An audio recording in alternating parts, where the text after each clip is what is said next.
Sveiki! Spręsime nežinomo dalinio lygtis. Štai lygties pavyzdys.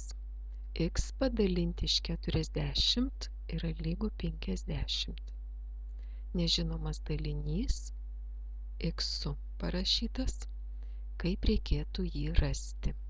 Ogi reikia dalmenį padauginti iš daliklio. Tai yra 50 kart 40 skaičiuojame, gauname 2000. Vadinasi, nežinomas dalinys turėtų būti 2000. Galime patikrinti. Padalinkite 2000 iš 40, turėtume gauti 50. Tai dar kartą kartojame.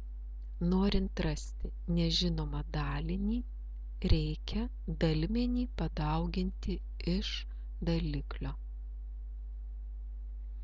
Sėkmingo sprendimo.